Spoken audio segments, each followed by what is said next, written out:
ए विरोधी दलनेता शुभेन्दु दास स्वागतम स्वागतम ए विरोधी दलनेता शुभेन्दु दास स्वागतम स्वागतम भारत माता की बंदे बंदे তৃণমূল এবং সরকার পুরোটা দুর্নীতিগ্রস্ত आधा आदमी जेल का अंदर है बाकी आधा आदमी मेरा तीसरे टर्म का बाद जेल में चला जाएगा मुस्लिम আপনাদের মমতা ব্যানার্জি মনে করে তেজপাতা তরকারিতে দিতে হবে টেস্ট হবে না কিন্তু খাওয়া যাবে না তাই তো মমতা হিরক রানী হিরক রানী হিরক রানী হিরক রানী হিরক রানী হিরক রানী চোর মমতা কয়লা ভাইপো আফগানিস্তান হোক চান নাকি তাহলে এই ভোটে ওই গরুর গাড়ির হেডলাইট তৃণমূল মাতা কে জয় শ্রীরাম সমবেত রাষ্ট্রবাদী দেশপ্রেমিক ভদ্রমণ্ডলী 3টে 3:30 থেকে এসেছেন 4টে থেকে সভা শুরু হয়েছে 6টা 15-20 প্রায় 6:30 বাজতে যায় আমার 5টার সময় আসার কথা আপনারা জানেন পশ্চিম বাংলার সম্রাজ্ঞী হীরক রানী তিনি যেখানে যাবেন পুলিশ রাস্তা ঘুরিয়ে দেবে আমার 68 কিলোমিটার দূরে দিনহাটাতে সভা ছিল আমাকে 98 কিলোমিটার ঘুরিয়ে নিয়ে যাওয়া হয়েছে তার কারণ হীরক রানী কোচবিহারে আজকে এক ঝুড়ি লোক নিয়ে সভা করছেন তাই 30-60 কিলোমিটার 1 ঘন্টা বাড়তি যাওয়ার জন্য আমি এখানে 1 ঘন্টা পরে পৌঁছেছি আমি ক্ষমা প্রার্থী তো আপনারা কেউ নড়েননি ডায়ে বাঁয়ে সামনে পিছনে শুধু কালো মাথা এইবার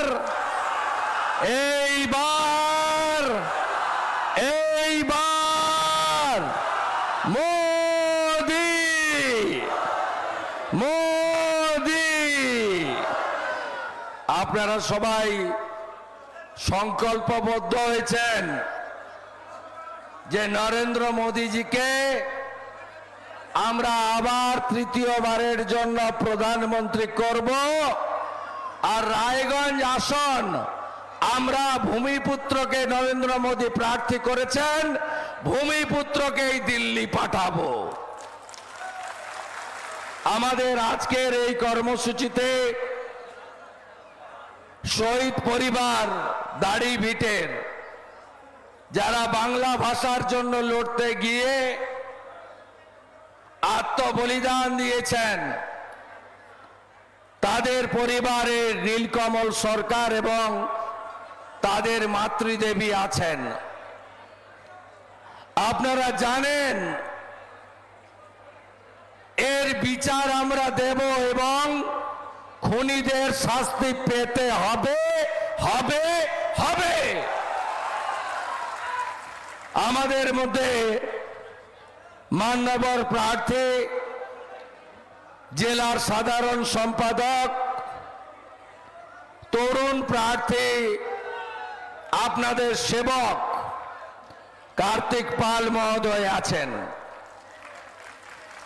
আমাদের মধ্যে রাজ্য ওবিসি মোর্চার সভাপতি মান্যবর নেতা অজিত দাস আছেন এই সমগ্র সভা যিনি ব্যবস্থাপনা করেছেন যেহেতু জেলার সকলে আসতে পারেনি আগামীকাল যশস্বী প্রধানমন্ত্রী রায়গঞ্জে আসছেন তার ব্যবস্থাপনা চলছে GS Tapas Biswas vice president Subhash Goswami ex president নেতা বিশ্বজিৎ লাহিড়ী এক্স প্রেসিডেন্ট আমাদের নেতা নির্মল ধাম আমাদের ডিস্ট্রিক্ট ভিপি এবং অন্যতম নেতৃত্ব Manas Ghosh district VP Surajit Sen district secretary Biswajit Biswas, এর বাইরেও আমাদের সলই টুডু, সঞ্জীব শ্যামল সহ সম্মানিত মঞ্চ। আপনারা জানেন আমাদের দ্বিতীয় দফায় এখানে ভোট, দ্বিতীয় দফায় 26 তারিখে ভোট। আমরা লড়ছি শুধু রায়গঞ্জ আসন থেকে পদ্ম ফোটানোর জন্য নয়, নরেন্দ্র মোদীকে আবার প্রধানমন্ত্রী করার জন্য। কোথায় আপনাদের ইন্ডি চোট? মমতা ব্যানার্জি, সোনিয়া গান্ধী, সীতারাম ইয়েচুরি, কয়লা ভাইপো, রাহুল বাবা, তারা পাটনা, বাঙ্গালোর, মুম্বাই, দিল্লিতে মিটিং করলো। সেই মিটিং এর ফল ছত্তিশগড়ে বিজেপি সরকার, মধ্যপ্রদেশে ফির একবার বিজেপি সরকার, রাজস্থানে বিজেপি সরকার। এখানে দেখুন না, সেকেন্ড আর থার্ডের লড়াই চলছে। কৃষ্ণ কল্যাণী কি সুন্দর সবাইকে পদ্ম ফুলটা দেখিয়ে এমএলএ হয়ে তিনি যোগদান করলেন মমতা দেবীর শিবিরে। আপনারা জানেন এই কৃষ্ণ কল্যাণীর বাড়ি থেকে এনফোর্সমেন্ট ডাইরেক্টরেট, ইডি, আইটি 2,73,00,000 টাকা এবং কেজি কেজি সোনা উদ্ধার করেছে। আপনারা জানেন এই কৃষ্ণ কল্যাণী তার 10 বছরের তেলের ব্যবসার একটাও হিসাব আয়কর দপ্তরে জমা দেয়নি। আমাদের নেতা নরেন্দ্র মোদী কয়েকদিন আগে জলপাইগুড়ির ধূপগুড়িতে এসেছিলেন, বলেছেন পশ্চিমবঙ্গের তৃণমূল এবং সরকার পুরোটা দুর্নীতিগ্রস্ত, आधा आदमी जेल का अंदर है, बाकी आधा आदमी मेरा तीसरे टर्म का बाद जेल में चला जाएगा। अर्थात मोटा पार्थ পুরো শিক্ষা দপ্তরকে নিয়ে জেলে গেছে, মোটা কেষ্ট তার সকন্যা তিহার জেলে গেছে, জ্যোতিপ্রিয় মল্লিক খাদ্য দপ্তরকে নিয়ে জেলে গেছে। আর বাকি যেগুলো আছে মোদিজি বলে গেছেন আমার তৃতীয় টার্মে তারাও জেলে যাবেন। সবাই বলে মাফলার তো গেছে, হাওয়াই চটি কবে? আমি বলি অপেক্ষা করুন, মাফলার যেখানে গেছে হাওয়াই চটিও সেখানে যাবে, চিন্তার কোনো কারণ নেই। মোদিজির স্লোগান না খাऊंगा না খানে दूंगा। তাই এই নির্বাচনে একদিকে যারা লড়ছে পরিবারবাদী, ভ্রষ্টাচারী, আত্মসনের মাস্টার, দেখছেন না কোন বুদ্ধিস্ট, কোন শিখ, কোন ইসলাম, কোন খ্রিস্ট ধর্মের লোকেরা বলছে না যে রামনবমীতে দাঙ্গা হবে। এই মমতা ব্যানার্জি একজন জালি সনাতনী, তিনি সব সবাই গিয়ে গিয়ে বলছেন রামনবমীতে গন্ডগোল হবে। আজকেও আলিপুরদুয়ারে দাঁড়িয়ে বলেছেন 17 তারিখ নাকি দাঙ্গার দিন। সত্যি কি তাই? সত্যি কি তাই? এই অপমানের বদলা 26 তারিখ হবে? বদলা হবে তো? হবে তো বদলা? জয় শ্রীরাম, জয় শ্রীরাম, জোরসে বলো, আরো জোরে, সবাই মিলে আপনাদের এই অপমানের বদলা নিতে হবে। আমাদের স্বামী বিবেকানন্দ শিখিয়েছেন নিজ ধর্মের প্রতি আস্থাশীল হও, অপর ধর্মের প্রতি শ্রদ্ধাশীল হও। আমরা এই নীতিতে বিশ্বাস করি। আর ইনি ভোটের রাজনীতির জন্য বিভাজনের রাজনীতি করেন। আর সংখ্যালঘুদের বলবো, ইসলামপুর এবং চাকুলিয়া, গোয়ালপুকুর গোটা জেলাতে বড় অংশের সংখ্যালঘু আছেন। আপনারা কি জানেন? আপনাদের মাথায় টুপিটা পরিয়ে মমতা ব্যানার্জি কি করছে আমাকে বলতে হয় না, মাঝে মাঝে করিম চৌধুরী বলে, মাঝে মাঝে করিম চৌধুরী বলে बोले जाकिर तो सब जमी लूट रहा है, बोले হামিদুর রহমান তো ভোট লুট रहा है। আমাদের বলতে হয় না, করিম সাহেবই বাজনা বাজাতে থাকে মাঝে মাঝে, আবার ডেকে নিলে গাড়িতে উঠে পড়ে। সমস্যা তো আছেই। আমি আপনাদের বলি, সংখ্যালঘু মুসলিম, আপনাদের মমতা ব্যানার্জি মনে করে তেজপাতা তরকারিতে দিতে হবে, টেস্ট হবে না, কিন্তু খাওয়া যাবে না, তাই তো? রামপুরহাটের বকটুইতে পুড়িয়ে মেরেছে মুসলিম মহিলাদের। কদিন আগে গার্ডেন রিচে 5 তলা বাড়িটা ভেঙে পড়লো, 12 জন চাপা পড়লো। চাচা ফিরাদ হাকিম পড়েনি, তার মধ্যে শামস ইকবাল পড়েনি, 12টা গরিব সংখ্যালঘু চাপা পড়ে মরল। তাই দয়া করে এই পার্টিকে ভোট দিয়ে ভোট নষ্ট করবেন না। আপনি বলুন তো, আপনারা বলেন বিজেপি হিন্দুদের পার্টি, বিজেপির বিরুদ্ধে বলেন নরেন্দ্র মোদীর 175টা স্কিম, একটা স্কিম দেখান তো জাত ধর্ম নিয়ে করেছেন। যখন কোভিডের ভ্যাকসিন নিচ্ছিলেন, আমাকে আগে দিয়েছে, আপনাকে পরে দিয়েছে না? একই লাইনে দাঁড়িয়ে আমরা নিয়েছি। এটা নরেন্দ্র মোদী, তিনি ভারতবর্ষের সনাতন কালচারকে যেমন বাঁচিয়ে রাখার কাজ করেন, তেমনি তার মূল মন্ত্র হলো সবকা সাথ, সবকা বিকাশ, সবকা বিশ্বাস, সবকা প্রয়াস। এরা জাতপাত করে, আমাদের মধ্যে লড়াই লাগিয়ে দেয়।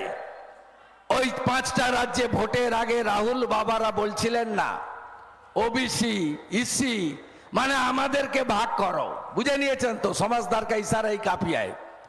মোদিজি বললেন 5টা রাজ্যের ভালো ফলের পরে আমার কাছে কোনো জাত নেই, আমি 4টে জাতকে উন্নত করতে চাই, আমি 4টে জাতকে অর্থনৈতিক স্বনির্ভরতা দিতে চাই। সেই 4টে জাতি কারা? 1 হলো দরিদ্র জাতি, 2 হলো নারী জাতি, 3 হলো কৃষক জাতি, 4 হলো যুব জাতি। আমি এই 4টা জাতিকে স্বনির্ভর করতে চাই, এটাই নরেন্দ্র মোদীজির স্লোগান। কে কে চান দেশটা ইউক্রেন হোক? চান নাকি? চান না তো? আফগানিস্তান হোক চান নাকি? তাহলে এই ভোটে ওই গরুর গাড়ির হেডলাইট তৃণমূল, আর ওই ছিন্নমূল কংগ্রেস। কংগ্রেস তো গোটা দেশে নিশ্চিহ্ন হয়ে গেছে, হিমাচলটাও যাবে, 6টা এমএলএ রেজিগনেশন করে দিয়েছে, রাজস্থান ছত্তিশগড় চলে গেছে। তা ভিক্টর ইমরান ভাইকে ভোট দেওয়া মানে ভোট নষ্ট করা। আর তৃণমূলের বেল পাকলে কাকের কি? লোকসভা ভোটে তৃণমূলের কি মোট আসন কত? 543। সরকার করতে কত লাগে? 272। লড়ছে 45টায়, গরুর গাড়ির হেডলাইট। তৃণমূলের কি? ধরুন না কৃষ্ণ কল্যাণীকে, যে বাবু তোমাকে ভোট দিয়ে দিব, তারপরে তোমার প্রধানমন্ত্রীর নাম কি? কে প্রধানমন্ত্রী হবে? সাকুল্যে 45টা আসনে লড়ছ, 5টাও জিতবে না। আরে বলি ঝড় আছে, উত্তরবঙ্গ তো আপনারা রেখেছেন শক্ত ঘাঁটি, এবারে দক্ষিণবঙ্গ সাফ করব, ভরসা আছে তো আমার উপরে? ওদের মালিককে হারিয়েছি তো আমি নন্দীগ্রামে, তাই তো? 1956 ওদের মালিককে হারিয়েছি, ভরসা রাখুন। এই নির্বাচনে আপনারা দেখবেন এমন কমল খিলবে, মোদিজির এমন হাওয়া বাংলায় কাজ করবে, দেখবেন আপনারা। মমতা ব্যানার্জি ধমকাচ্ছে, এই পুলিশ তুমি নিরপেক্ষ কাজ করছো যারা, তালিকা করে রাখছি, 2 মাস পরে দেখে নেব। আরে 2 মাস পরেই আপনি থাকবেন না, 2 মাস পরে আপনার সরকার থাকবে না, আপনি থাকবেন না। আপনি কি জিনিস সোমেন রায় বসে আছে, ও জানে। আপনার এরকম যাদেরকে নিয়ে গেছে প্রত্যেকের তিক্ত অভিজ্ঞতা হয়েছে যে কি জিনিস, এটা কোম্পানি, এখানে কেউ থাকতে পারে না। মোদিজি কি দিয়েছেন 5 বছরে? মোদিজি ট্রিপল তালাক খতম করে দিয়েছেন, মুসলিম মহিলাদের যন্ত্রণা মুক্তি দিয়েছেন। মোদিজি কি দিয়েছেন? বাংলাদেশ থেকে এক কাপড়ে চলে আসা শরণার্থীদের নাগরিকত্ব দিয়েছেন, সিএ ইমপ্লিমেন্ট করেছেন। 21 সালের ভোটে মমতা ব্যানার্জি প্রচার করেছিল না এনআরসি হবে, ডিটেনশন ক্যাম্প হবে। 1 মাসের বেশি হলো সিএ কার্যকর হয়েছে, কারো নাগরিকত্ব গেছে? যায়নি। মিথ্যা প্রচার। আজকে জলপাইগুড়িতে আলিপুরদুয়ারে বলেছে ইউসিসি হলে নাকি সবার পালিয়ে যেতে হবে দেশ ছেড়ে। শুধু মিথ্যা কথা ছাড়া একটা সত্যি কথা জীবনে বলে না। একে সরাতে হবে, একেই নির্বাচনে শিক্ষা দিতে হবে। নরেন্দ্র মোদীজি বিকাশবাদকে স্থাপন করতে চান। গোটা দেশে 10 কোটির বেশি উজালা দিয়েছেন দিদি মা বোনেদের হাতে। নরেন্দ্র মোদীজি মহিলাদেরকে লোকসভা বিধানসভায় 1/3 সংরক্ষণ দিয়েছেন। আমাদের নেতা আদর্শ ডক্টর শ্যামা প্রসাদ মুখার্জি, তিনি বলতেন এক দেশ এক বিধান এক নিশান এক প্রধান। 370-35 কে হাঁটিয়েছে? নরেন্দ্র মোদী হাঁটিয়েছেন। এত মা এসেছেন, দিদি বোন এসেছেন, সন্দেশখালির বদলা হবে না? বদলা হবে না? 26 তারিখে সন্দেশখালির বদলা হবে না? তৃণমূলের পিঠা খাওয়া বন্ধ করবেন না? মাঝরাত্রে ডেকে ডেকে নিয়ে গিয়ে মহিলাদের দিয়ে পিঠা করানো, কোন রাজ্যে আমরা বাস করি? বদলা হবে না? দাড়ি ভিটের বদলা হবে না? কালিয়াগঞ্জে ওই 12 বর্মন বাড়ির মেয়েটা ধর্ষণ করে খুন করে পুকুরে ফেললো, এখনো শাস্তি পায়নি খুনিরা, বিচার হবে না? বদলা হবে না এই বিএমএ? মৃত্যুঞ্জয় বর্মন রাজবংশী যুবক ছেলেটা কালিয়াগঞ্জের শিলিগুড়িতে কাজ করত, 15,000 টাকা বেতনের, এলো বিয়ে বাড়িতে, মমতা ব্যানার্জির পুলিশ গুলি করে মারলো, তার বদলা হবে না? হবে না? 26 তারিখে বদলা নিতে হবে, মধুর প্রতিশোধ নিতে হবে, পদ্ম ফুলে বোতাম টিপে। তৃণমূলকে হারাতে হবে, রায়গঞ্জ আসন নরেন্দ্র মোদীজিকে দিতে হবে। আপনাদের সবার দাবি মেনে ভারতীয় জনতা পার্টি ভূমিপুত্রকে প্রার্থী করেছে, যাতে 24x7 আপনারা আপনাদের সাংসদকে পান। আগামী দিনে মোদীজির নেতৃত্বে বিকশিত ভারত আর এই নির্বাচনে ফলের মধ্য দিয়ে সোনার বাংলা গড়ার জন্য আমাদেরকে ঐক্যবদ্ধভাবে লড়াই করতে হবে। এই রাজ্যে শিক্ষিত বেকার যুবক যুবতী চাকরি পান না। সিপিএম 1 কোটি বেকার রেখেছিল, পিসি ভাইপো 2 কোটি বেকার করেছে। সিপিএম 5 লক্ষ পরিযায়ী শ্রমিক রেখেছিল, পিসি ভাইপো 50 লক্ষ পরিযায়ী শ্রমিকে পরিণত করেছে। সিপিএম 1,98,000 কোটি ঋণ করে গেছিল, পিসি 6,97,000 কোটি টাকা ঋণের বোঝা চাপিয়েছে। তাই এদেরকে সমূলে উৎপাটিত করতে হবে। আজকে মমতা ব্যানার্জি বলেছে কোচবিহারে যে বাংলা চোর না, কেউ বাংলাকে চোর বলছে না। কি বলছে? তৃণমূলকে চোর বলছে, তৃণমূলকে চোর বলছে। তৃণমূল এত নিকৃষ্ট মানের চোর, পায়খানাও খেয়ে ফেলেছে। শৌচালয়গুলো দিয়েছিলেন মোদিজি। বেশি দূরে যেতে হবে না, এই গোয়ালপুকুরে যান, মন্ত্রী আর তার ভাই কিভাবে লুট করেছে দেখে আসুন। 100 দিনের কাজ, শৌচালয়, আবাস যোজনা, এমনকি এই জেলায় মাইনরিটি স্কলারশিপ থেকে শুরু করে রেশন দুর্নীতি থেকে শুরু করে এই জেলার আগে যে ডিএম ছিল, বর্তমানে কোচবিহারের ডিএম অরবিন্দ মিনা, তার নেতৃত্বে গোটা জেলা জুড়ে চোর চোর চোর। সত্যজিৎ বর্মনের স্ত্রী মন্ত্রী, হাফ মন্ত্রী, তার স্ত্রী মানরেগার কেসে জেল, তা আসামি। সভাধিপতি একবার দাঁড়ায় এসসি সার্টিফিকেট নিয়ে, আরেকবার দাঁড়ায় ওবিসি সার্টিফিকেট নিয়ে। এই জেলা তৃণমূল আলপিন থেকে এলিফ্যান্ট দুর্নীতিতে ভরিয়ে দিয়েছে। বদল করবেন না আপনারা? আপনারা ভাবছেন কেষ্ট গেছে, পার্থ গেছে, শাহজাহান গেছে, বালু গেছে, এরা যাবে কবে? এরাও যাবে, এরাও যাবে। অপেক্ষা রাখুন, ভরসা রাখুন বিরোধী দলনেতার উপরে, ভরসা রাখুন বিজেপির উপরে, ভরসা রাখুন নরেন্দ্র মোদীজির উপরে। আমরা এই চোরেদের সাফাই অভিযান আমরা চালাচ্ছি, আগামী দিনেও এই সাফাই অভিযান চলবে। আপনাদের সকলকে বলবো, এই নির্বাচনে আপনারা কত নম্বর বোতাম টিপবেন? কত নম্বর বোতাম টিপবেন? কত নম্বর বোতাম টিপবেন? তৃণমূল মানে কি? তৃণমূল মানে কি? তৃণমূল মানে কি? চোর ধরো, চোর চোর চোর ধরো,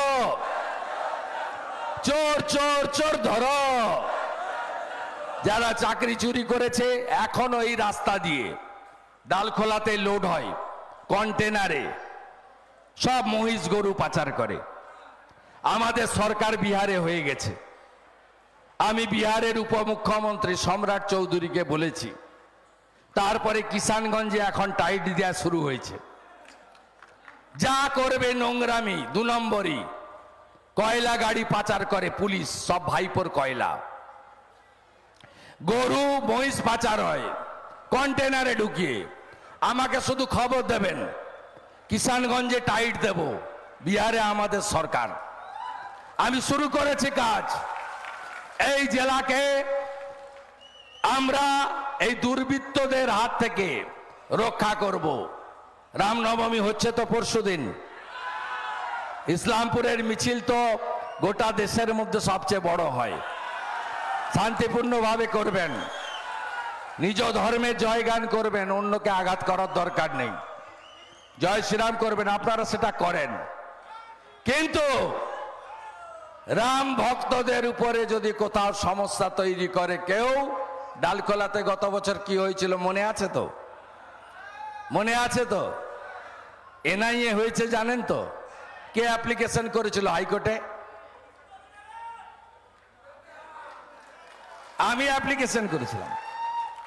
ডালখোলা, হাওড়া, শ্রীরামপুর। মমতা ব্যানার্জি সুপ্রিম কোর্টে গেছিল, ওখান থেকে হেরে ব্যাক করেছে। আপনারা জানেন ডালখোলার কতগুলো গুন্ডা ভিতরে আছে? শামিন সহ ওই যে গৌতম পালের যে ডান হাত, কতজন জেলে আছে জানেন? 17 জন জেলে আছে। তাই দয়া করে রাম ভক্তদের উপরে কেউ আক্রমণ করবেন না। রাম ভক্তরা অন্যদের উপর আক্রমণ করে না। রাম ভক্তরা রামের জয়গান গাইবেন। তাই দয়া করে এই জিনিস করবেন না। আমরা আবার বলি, নিজ ধর্মের প্রতি আস্থাশীল, অপর ধর্মের প্রতি শ্রদ্ধাশীল থাকি। অন্য ধর্মের লোক উস্কায় না, তৃণমূল উস্কায়। তৃণমূল ইতিমধ্যে সাম্প্রদায়িক প্রচার করছে, ওরা ভয় পাচ্ছে। অনেক রাষ্ট্রবাদী সংখ্যালঘু মোদিজিকে ভোট দিয়ে দেবেন। অনেক সংখ্যালঘু মুসলিম মহিলা ট্রিপল তালাক বন্ধ হওয়ার জন্য মোদিজিকে ভোট দিয়ে দেবেন। অনেকে চোর তৃণমূলকে ছেড়ে অন্য জায়গায় যাচ্ছে। তাই তৃণমূল সব জায়গায় সাম্প্রদায়িক প্রচার করছে। সাবধান থাকবেন, সতর্ক থাকবেন, সবাই ভালো থাকবেন। আজকে অনেকে যোগদান করবেন। আমি 18 তারিখে আবার হেমতাবাদ আসব, আর এই রাস্তা দিয়ে আগামী 23 তারিখ অবধি দ্বিতীয় দফার ভোট পর্যন্ত বারে বারে যাতায়াত করব।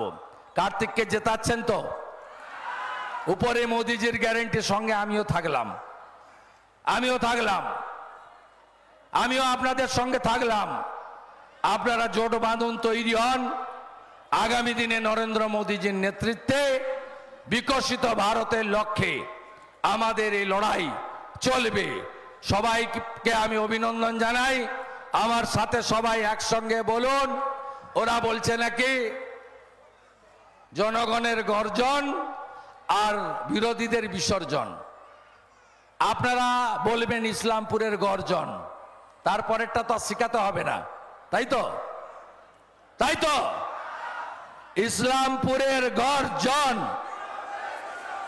ইসলামপুরের গর্জন, ইসলামপুরের গর্জন, গোয়ালপুকুরের গর্জন, চাকুলিয়ার গর্জন, করণদিঘির গর্জন, রায়গঞ্জের গর্জন, হেমতাবাদের গর্জন, কালিয়াগঞ্জের গর্জন, চোর মোহাম্মদ কয়লা ভাইপো, হীরক রানী, হীরক রানী, হীরক রানী, হীরক রানী, হীরক রানী, একে সরাতে হবে।